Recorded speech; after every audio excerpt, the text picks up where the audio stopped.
Okay, new studio here. We're going to talk the next section in chapter one. It's called, it's section 1.8, and it's called conversion charts and their use. And so maybe the best thing to do is to pull up a conversion chart, and I will do that now.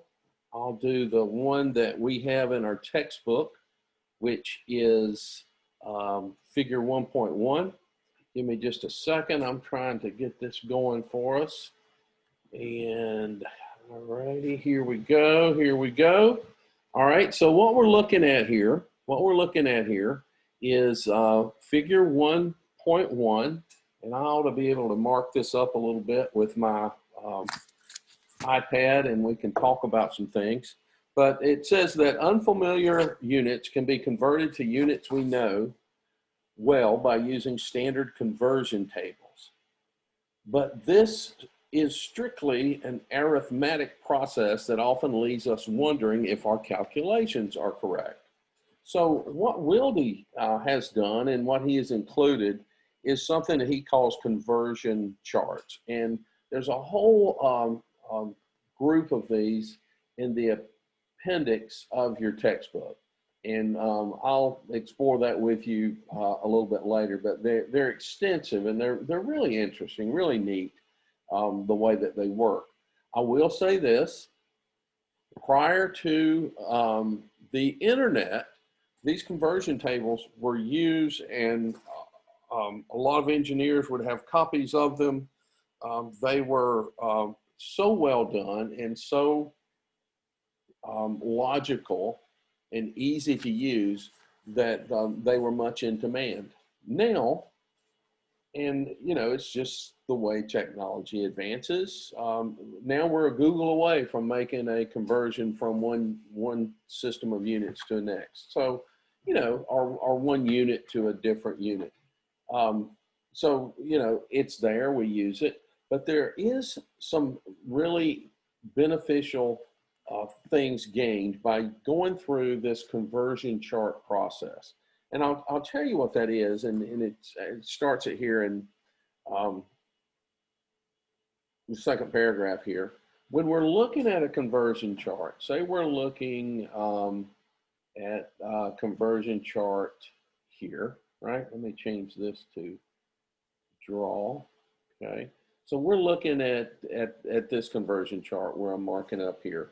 And what we see when we're looking at this conversion chart is that the relative size of a unit is indicated by the position that it has on the page. So when I'm looking at this particular page, what I'm seeing is that the mile of all of these units is the largest of any of the units because it is positioned at the top of the page.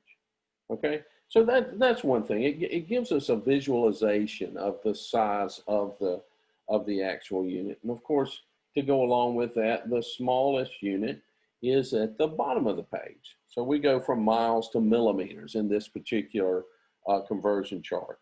The units are connected by arrows. I'll get rid of this stuff. The units are connected by arrows, and these arrows, like here, and here's an arrow here, all of these arrows are used with the conversion charts.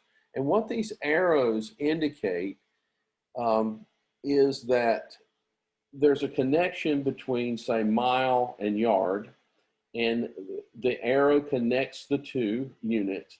And then there's a number there as well.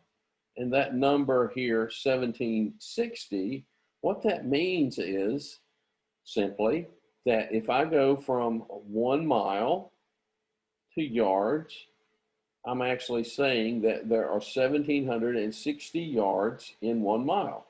If I go in the direction of the arrow, if I go in the same direction of the arrow, that means that I multiply. And conversely, if I go against the arrow, say I was going from inches to yards, and I go against the arrow as it's drawn, I would divide. So, you know, that's how these conversion charts work. And he goes through and he works a few examples, and I thought I'd do a couple of these on the chart for you so you could see that.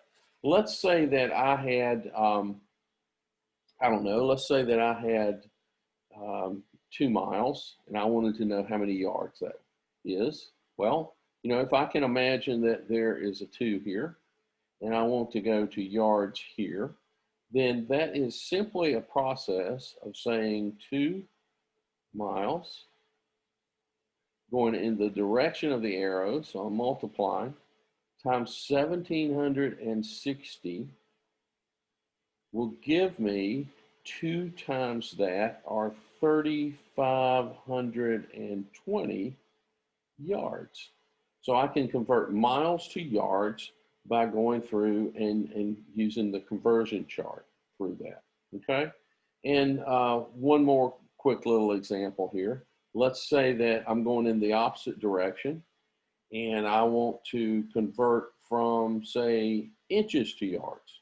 So I'm going to say at this point, I've got 144 inches. I want to know how many yards that is. In this case, I'm going to go against the arrow. So that means I'm going to take 144 inches and I'm going to divide that by the number in the conversion chart, which is 36. And what that would mean is 144 inches divided by 36, and I would have 4 yards in that particular situation. Okay, I'm going to stop there, and then I've got another one that I want to follow up with on this in a little bit, but I'm going to stop at that point, and we'll pick up with the next video.